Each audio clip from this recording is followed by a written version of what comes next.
Awal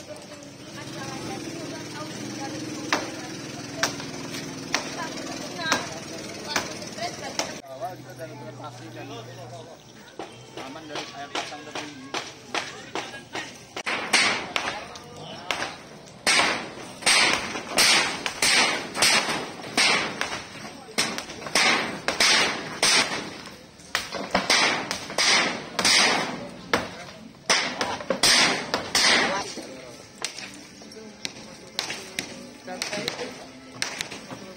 Sampai dari pelabuhan ini kita lihat pelabuhan itu berapa meter naiknya dari sini.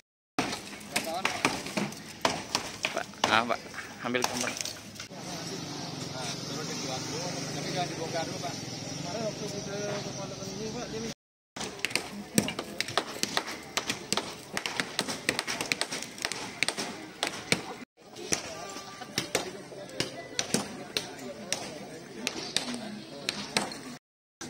Ya.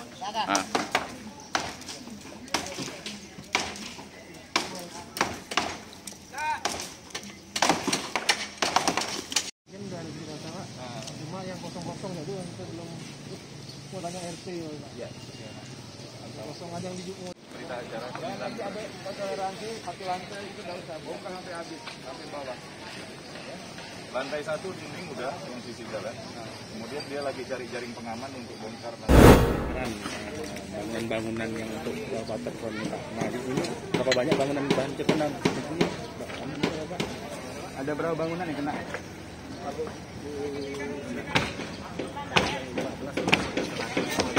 Bangunan. Jadi kita sudah memulai penataan waterfront segmen Parit Besak nih, Sultan Muhammad. Sekarang kita lakukan beberapa pembongkaran bangunan yang terkena penataan. Seperti pada hari ini. Kurang lebih ada di atas 60 bangunan yang belakangnya harus dipotong. Harapan kita berjalan ya, lancar. Kalau ini bisa tertata rapi, termasuk beberapa segmen nanti, kita harapkan ini tidak ada masalah di lapangan. Untuk target pembongkaran sini ini berapa lama nih Pak? Kita targetnya 1 bulan sebenarnya, karena kan ini pemancangan sudah dimulai, supaya konstruksi bisa cepat dikerjakan. Kalau misalnya hambatan-hambatan bangunan ini sudah selesai, maka pemancangan tiang fondasi bisa diteruskan dengan cepat. Terkait penataan kawasan ini juga Pak, mungkin apa sih yang akan ditonjolkan untuk di kawasan ini Pak? Yang pertama, promenade-nya, waterfront-nya. Terus kita harapkan bangunan-bangunan ruko yang ada di sini bisa menyesuaikan, baik terutama bangunannya sendiri, konstruksi maupun bentuknya. Setelah itu fungsinya, kita harapkan bisa menunjang keberadaan waterfront. Nah, selanjutnya kita akan menata Jalan Sultan Muhammad sampai ke Tanjung Pura. Di kawasan ini harapan kita menjadi satu kawasan destinasi unggulan Kota Pontianak, kota tua. Pak, untuk bangunan yang di belakang itu apakah nanti ngadap ke sungai semua Pak? Ya, kita ngadap ke sungai. Jadi pasarnya walaupun mungkin tidak ada jalan aksesnya, tapi mereka harus sudah bisa menyesuaikan dengan kondisi waterfrontnya supaya bagus ya. Setidaknya ada penghijauan juga. Untuk lebarnya sendiri Pak? Kan 15 meter kita garis sepadan sungai. Promenade kita hanya 10. Selama ini Pak ada nggak keluhan dari pemilik bangunan Pak untuk ini?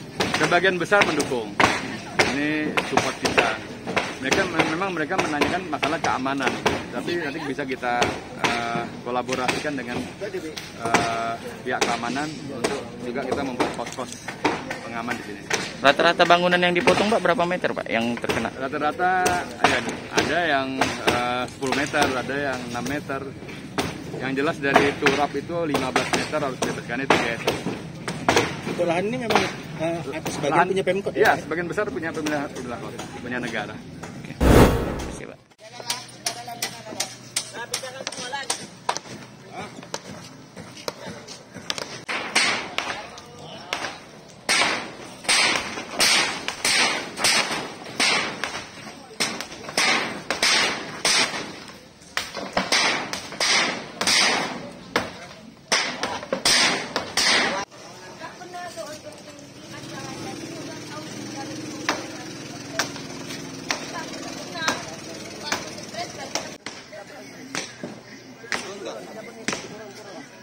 pembongkarannya seperti apa sih nanti Pak?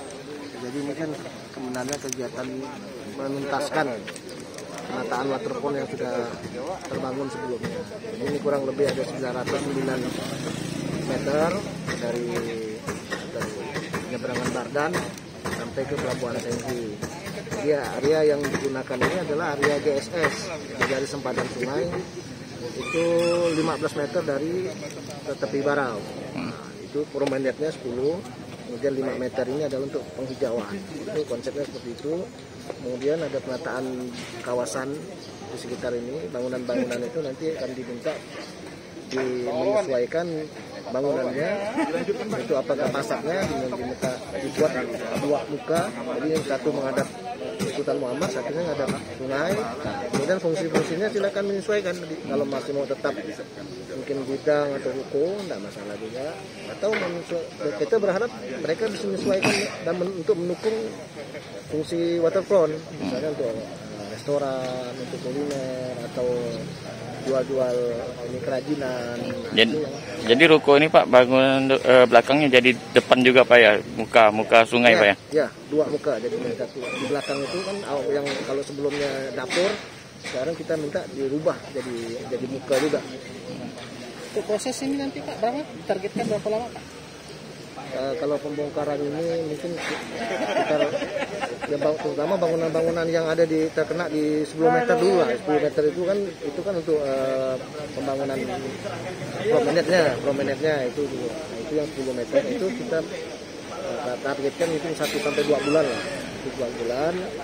Ini bangunan-bangunan yang terkena di dalam area 10 meter itu kita kalau bisa sudah bisa dibongkar supaya pekerjaan ini tidak terhambat. Kemudian yang berikutnya, baru tahap berikutnya yang 15 meter itu untuk penghijauan, nah itu baru kita bongkar atau mereka menyesuaikan sendiri. Kalau untuk target pembangunannya sendiri Pak sampai berapa lama Pak? Target fisiknya sebenarnya anggaran ini kan multi-years 3 tahun anggaran dari 2020, 2021 sampai 2022. Jadi ya mungkin dalam tenggang waktu itu kalau memang bisa kita percepat, mungkin di pertengahan 2022 mudah-mudahan bisa selesai. Oke. Untuk bangunan ini sebenarnya ini untuk akses jalan atau dibangun ruko lagi sih Pak? Nah ini rencana mau bangun ruko karena ini kan tanah mereka. Awalnya kan memang ruko juga ini bangunan. Jadi mereka untuk bangun ruko, hanya pada saat habisnya itu kita sudah minta mereka membuat konsep bangunannya sudah 2 muka dan mereka sudah berpernyataan mereka bersedia 2 muka. Nah ini ada bangunan sisa bangunan lama ini yang belum dibongkar dan masuk di area 15 meter. Nah, kita minta kepada pemilik dan alhamdulillah pemilik bersedia ini dilakukan pembongkaran sehingga tidak ada lagi bangunan-bangunan yang masuk di area 15 meter itu. Nah, ini konsepnya sudah menyesuaikan dengan rencana waterfront. Izin yang diberikan untuk ruko ini sudah disesuaikan. Artinya pembangunan memang anggaran milik masyarakat. Ya. Pak, terkait bangunan muka ini seberapa jauh masyarakat yang pemilik ruko di sungai ini menerapkan Pak? Sebagian besar ini sudah kita sosialisasikan dan mereka pada prinsipnya mendukung pembangunan waterfront ini karena kita tahu kawasan ini kan adalah cikal bakal pengembangan ekonomi kota Pontianak dulunya. Nah dulunya kan orientasi transportasi ini kan sungai. Nah inilah dulu ini cikal bakal ekonomi kota Pontianak ini. Jadi di sini distributor, agen-agen untuk mendukung perekonomian di pedalaman ini sebenarnya. Sehingga fungsi dari keberadaan ruko-ruko ini sangat penting selain untuk kota Pontianak juga untuk di daerah pedalaman. Pada saat kita sosialisasi mereka prinsipnya menyambut baik dan mendukung. Hanya memang ada beberapa catatan atau saran mereka lah supaya misalnya lalu lintas ini tidak menjadi tambah padat, tambah macet karena kemudian minta parkir dan yang utama masalah sosial, masalah sosial keamanan ini mereka minta tolong diatur supaya lebih kondusif lah. Pak, untuk kabel-kabel ini ke depan akan ditata nggak sih Pak? Ini kan kayak gini ruwet nih Pak. Iya. Karena ada hubungan juga dengan tidak boleh ada keraguan lagi di masyarakat dan mari kita sama-sama keluar dari era pandemi ini, ya.